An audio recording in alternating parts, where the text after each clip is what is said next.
Hello, everyone. I hope you are well on this Sunday afternoon. Happy Mother's Day to all the moms out there. Hope you're having a good weekend. We couldn't do it without you, okay? I'm going to talk about something that's been on my mind, and it does bother me, and I think it impacts everybody. I'm going to go into that. I have a very good passage that I will share of scripture with you here shortly, so stay tuned. I usually do that towards the end of the video. Also, quickly, if you haven't subscribed to Mrs. Dawg's channel, Mrs. Dawg has one called Mrs. Dawg Homestead. I will have a description or a link to it in the description of this video. We just published one or publishing one today, so check it out. It's about Mrs. Dawg's food request that I'm making for her for Mother's Day.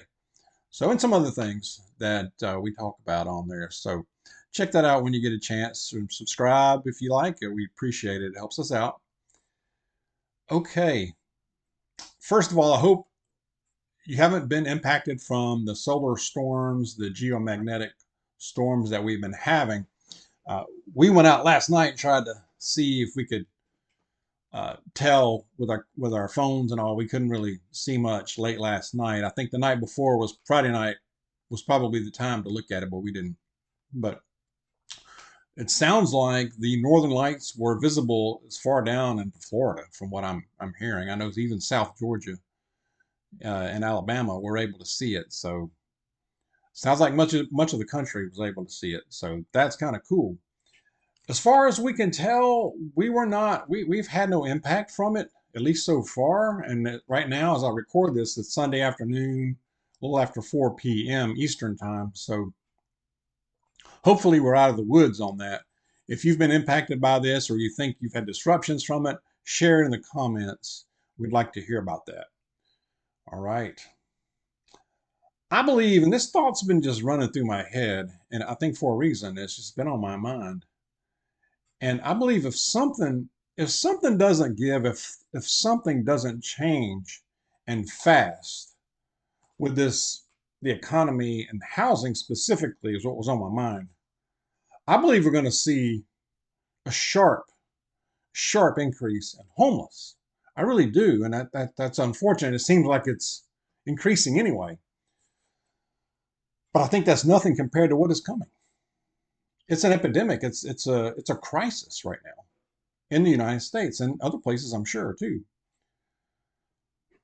According to a recent poll, now this is a Newsweek poll, not a Fox News or anything like that, a Newsweek poll, over 50% of the American people believe the economy is going in the wrong direction. At least 42% believe that things are going worse than they were just a year ago. So for a Newsweek poll, that's pretty significant. Inflation continues to rise, regardless of what the government's telling you.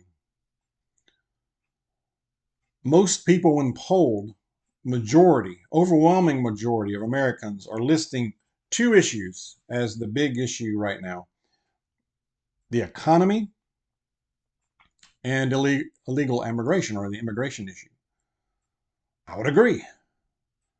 I think they're both right up there. I don't know if I could put one over the other. I mean, they're both crushing. That's families, middle class. The working class is just getting crushed by this economy, this inflation. And at the same time, we have an ongoing invasion that is not letting up, that's just streaming in millions. Even the next, I don't know, rest of this year, even if there's a change at the top, we could have millions more in here. What is that doing? It'll fundamentally change the country in ways we can't fathom. Multiple levels. You could argue that's the number one issue right now. It's a national security issue. I mean, this is an invasion without a shot being fired, literally. But that's the economy and immigration. People can't afford the basics. food, fuel, energy, wage wage growth is down. It's not keeping up with inflation. There's no way. Even if you got a little bit of a raise, it's not keeping up in most overwhelming in most cases. More full-time jobs are going away. More part-time jobs are coming up. But people are having to rely on getting an additional part-time job or a gig. Didn't even turn my light on. Or a gig to supplement, So uh, it's a bad situation for the overwhelming majority. Now, for the 1%, the 1%, it's going great. Hey, let's keep voting them in. I mean, hey, make no changes. They're doing fine. But for the overwhelming majority, even you could say the upper middle class, they're being impacted too. They've got to be feeling this, the pinch at least. Credit card debt is off the charts more than it ever has been. Food, housing, energy, income not keeping up. They just can't, people can't afford. And that's in the poll that was mentioned. People are saying, as far as this is how people are looking at it, is I can't afford things. I can't afford what I need, not just want, but need. Unemployment. I believe the unemployment number is much higher, the real number, just like inflation. You know how they do that. The unemployment number is much higher than what they say. They're saying something like below 3%. We know that is total dog squeeze. Total. I can't see how they say it with a straight face. No, that's insane. There's no way. There's no way. Um, but I mean, I think the unemployment, the real unemployment's probably, I don't know. There's no telling. I don't know, 10 to 20%. It doesn't count a lot of stuff. I mean, people just give up and don't go back into the workforce, or they're getting gigs or these part-time things, or they're getting paid under the table, or getting cash, doing what they have to, I guess.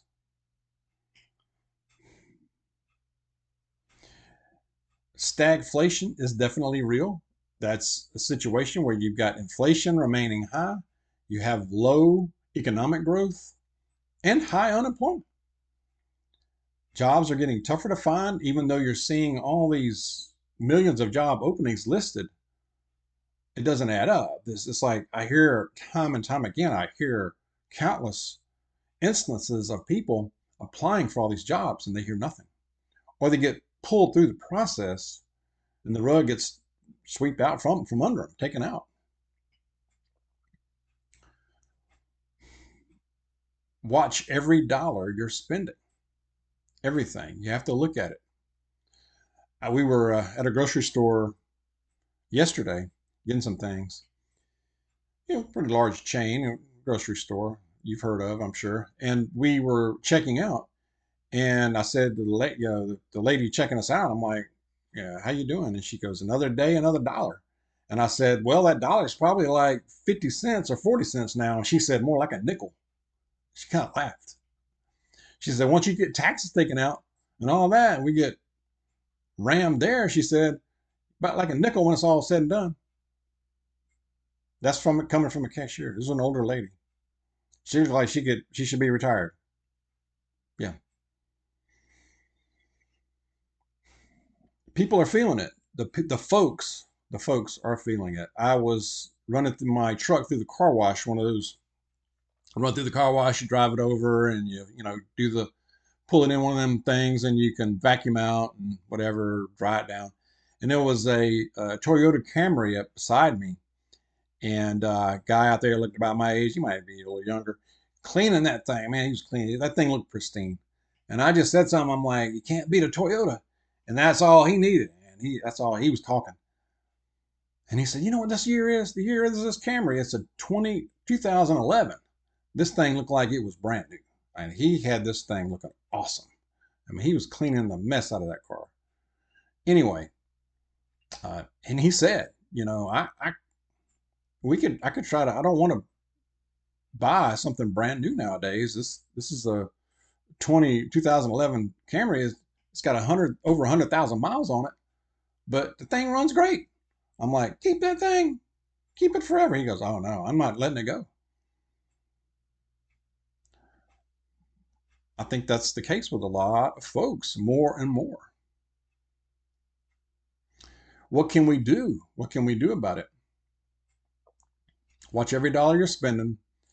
You know, what can you do? Is there a gig you can pick up? A little part-time, a little additional thing, pet sit, clean. You know, what is there something in need that you can provide, a service, a talent that you have that is in need that people would pay for? Think about that. Landscape, pressure wash, paint, home improvement. A lot of people just don't have these skills. If you're mechanically inclined, you know, that could be a little bit of a moneymaker. It could be a big one for you. You don't know. Can you sell things online? Can you work from home? Can you work online? Do a little, just every little bit helps to supplement. Think about that. Pack your lunch, pack your snacks. You stop at one of these little convenience places, Quick Trips, the racetracks, the Wawa, all those places, whatever you want to call it. Man, it's like you're paying double, triple for a dang soda or water or whatever. Pack that stuff. Buy it in bulk. Take it with you. We need to take care of our health, exercise, let's get out and move, eat as healthy as we can. But I think our physical health is huge. Save on health costs. I know as we're able, we all have different issues, you know. But I think something has to change as far as homeless. The homeless situation, what I'm talking about there is we got our we got our tax or assessment and all that, and with property taxes, escrow adjustments, house payment, you know, the mortgage keeps going up, and we're not alone by far. We're able to deal with it now. You got your homeowner's insurance on top of all that. Even if you own, even if you have paid off your home, a lot of people are feeling that pinch big time, especially older people with a fixed income. But even if you don't, I mean, all those things are just making housing, and I'm not talking about rent right now, I'm just talking about a home. Your costs are right. And then not to even mention the energy costs. And that's going to keep going up. It's not sustainable. I believe that a majority of people, if something doesn't give, something big, they're going to be homeless. I mean, what are you going to do? I don't know. Just get a camper out somewhere? I mean, it's not sustainable for us. I know. I mean, we can handle it now. But if this just keeps going up, no, it doesn't. I mean, now if something doesn't change, I think we're gonna have to make hard. A lot of people are gonna have to make hard decisions. You know, do you have multi-family, multi generation in the homes? That might have to happen more. But you got, like I said, the property taxes, your escrow adjustments, your energy, your maintenance, your upkeep. Monthly mortgage payments just keep going up. It's craziness. But I think the homeless population is just going to keep going up. It's like it's on purpose. Yeah. Many are going to be homeless. Many. I mean, share your thoughts on that. What can you do? I'm going to go to a passage because that will make me feel better. I don't know about y'all. All right. This is from the Psalm. This is from a devotional book. I've showed this before. Mrs. Dawg reads these. I read them too. I might not read them every day like Mrs. Dawg, but it's good stuff.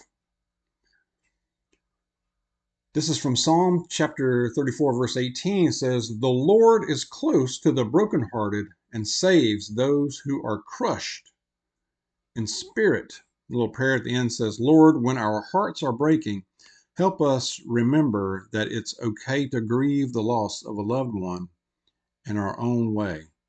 Or whatever you're going through, even if it's not grieving a loved one. personal SHTF. You know, when you've been brokenhearted, when you feel like your spirit is crushed, when you are really down and out, he saves us. Pray for that. Pray for comfort. He will deliver. He is faithful. The word is faithful. Hope that's helpful. He will see us through it. We will see hard times. We're not immune to it as believers, but we have him. And stay close to Jesus. Let's be safe out there. God bless you. I'll see you soon.